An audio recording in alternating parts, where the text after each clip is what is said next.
지금 막 들어온 따끈따끈한 제보입니다. 어느 분이 이제 요양원 자격증을 따고 얼마 안 됐어요.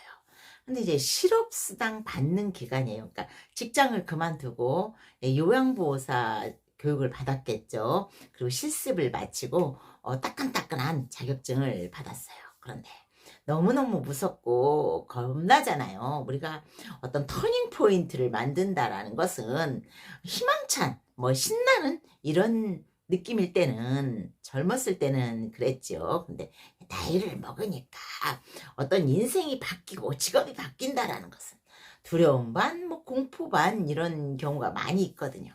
이분도 역시 그랬겠지요. 그런데 마침 이제 광고를 보니까 주말에 근무하실 수 있는 분 하루에 11만 원 준다. 11만 원. 엄청 많이 주는 것이지요. 11만 원 준다. 그런데 또 이제 제가 딱 바꿔서 생각해 보니까 요양보호사는 한 달에 20일을 일해요. 20일을 일하면 210만 원 정도, 20만 원, 30만 원 이렇게 월급이 나와요. 그러니까 한 달 20일 기준 일을 할 때 계산을 해보면 이런저런 수당 그리고 사대보험 공제하면 하루에 11만 원 정도를 받을 수 있겠다라는 생각은 드네요. 야간까지 하다 보면. 그러니까 이제 하여간 이 요양원에서 주말에 가능한 분 하루에 11만 원 준다라고 이제 광고가 있으니까 면접을 보셨어요. 그리고 면접에서 합격을 해서 출근하라 하니까 이분이 따끈따끈한 자격증을 들고 요양원에 찾아가서 이제 근무를 하시게 됐어요. 요양원 근무를 하다 보면 선생님 불러도 안 가요. 안 가고 나 좀 뭘 좀 도와주세요 해도 안 가요. 방임이죠. 사실은 이게 방임입니다. 노인학대 중 방임입니다. 어르신이 불렀어. 반드시 필요했어. 똥 쌌어. 그런데 불렀는데 안 갔어. 이거 분명히 방임입니다.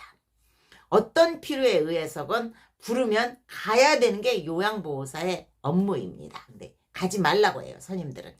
요양보호사 고참들은 못 가게 하는 것이라니까요. 하여간 불러도 부르다가 내가 죽을 이름이요처럼 부르다가 지치면 어르신들이 포기를 해요. 그러다 보면 이제 선생님 부르는 횟수가 자꾸 줄어드는 것이죠. 아이고 내가 불러도 어차피 안 와. 그러니까 안 부르고 그냥 내가 조금 불편해도 참는 게 나아. 기저귀는 2시간에 한 번씩 갈아주거나 3시간에 한 번씩 갈아주니까 시계를 보시면서 저 시간쯤이면 이제 조금만 더 기다리면 선생님이 오셔서 갈아줄 거야 라고 기다리시죠. 그러다 보면 사타구니에 발진이 생기는 것이에요. 하여간 사타구니에 발진이 있으면 그런 이유로 생기는 경우가 많이 있죠. 또 이제 어떤 어르신께서는 정말 머리가 아픈데 불러도 안 와요. 그래도 참아요. 하여간 이런 것들이 방임입니다. 그런데 요양원에서는 정말 다반사로 일어나는 것이에요.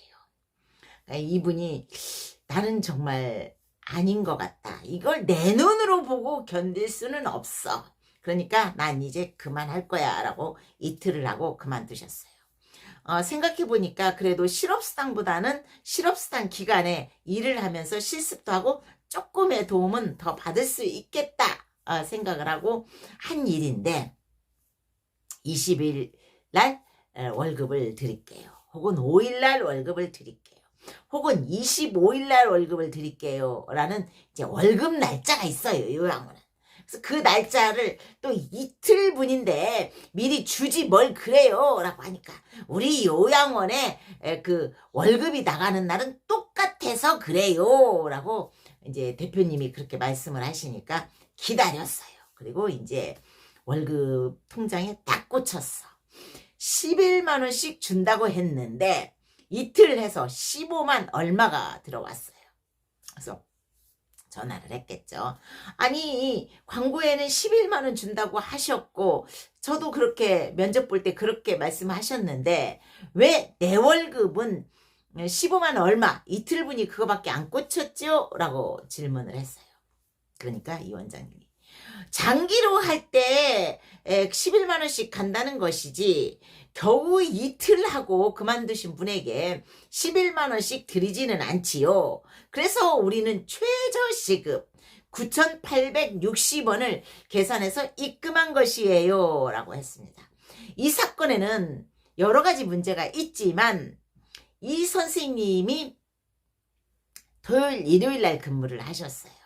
그러면 사실은 주말 토요일은 안 들어가네요. 일요일만큼은 주말 특근수당이 들어가야 되죠. 그런데 계산이 되지 않은 거예요. 노동부에 가서 항의를 하면 받을 수는 있겠지만 저는 뭐하러 가십니까? 그냥 참아버리십시오. 다른 많은 요양보호사 선생님들도 알지만 당하고 사시는 것입니다. 요양원의 세계가 그렇습니다 라고 했습니다. 그러면 가장 앞장서서 월급 투쟁을 해야 되는 내가 왜 참으라고 했느냐. 참 안타깝죠. 안타깝긴 한데 그 돈을 받기 위해서 15만 얼마라고 하는데 9,860원 2918 그냥 계산해도 15만 얼마보다 훨씬 많은 돈인데 그렇게 어쨌거나 이런저런 이유를 떼서 지급한 그 원장에게 노동청에 가면 저받을 수 있겠지만 그로 인한 차비, 교통비 물론 누군가는 변화시켜야 되고 반드시 그런 악덕 요양원 대표를 응징해야 되지만 이제 새내기 그 요양보호사님이 감당하기는 너무 스트레스가 클 것 같아서 그냥 포기하시라고 말씀드렸습니다. 그 요양원을 그래서 제가 검색을 해봤습니다. 멀지 않은 곳에 있더라고요. 대기자까지 있어요. 심지어는 대기자까지. 요양원들이 이제 단계가 있습니다. 29명까지는 한 1단계 요양원이고 49명까지는 또 2단계 요양원이고 99명까지는 3단계 요양원입니다. 대형 요양원이죠. 그러니까 그 명수는 어르신들을 모실 수 있는 입소 어르신의 숫자를 말합니다. 하여간 이 요양원이 몇 단계라고 한다면 바로 탄로가 날 것이니까 어느 요양원인지 오픈이 될 것이니까 그럼 제가 명예훼손 걸려요. 하여간 이 단계 중에 다 차서 풀로 어르신들이 다 입소해서 대기까지 있는 요양원이더라. 그럼에도 불구하고 요양보호사 선생님들에게 이런 잔머리를 굴리더라 라는 거에 제가 굉장히 화가 났습니다. 요양보호사들이 이 지경입니다. 그래서 제가 그 요양보호사 선생님한테 말씀을 드렸습니다. 그런 상황 속에서 버티고 견뎌내는 요양보호사 선생님들이 또한 존경스럽다라는 내 방송의 의미는 그렇습니다. 그런 취급을 받으면서 그런 노동력 착취, 하여간 그런 비인격적 대우, 그 상황에서 우리의 많은 요양보호사 선생님들이 오늘 또 그 요양원에 있는 어르신들의 똥을 치우고 노예처럼 일하고 있는 것이기 때문에 제가 그 요양보호사 선생님들이 존경스럽다고 말씀드리는 것입니다.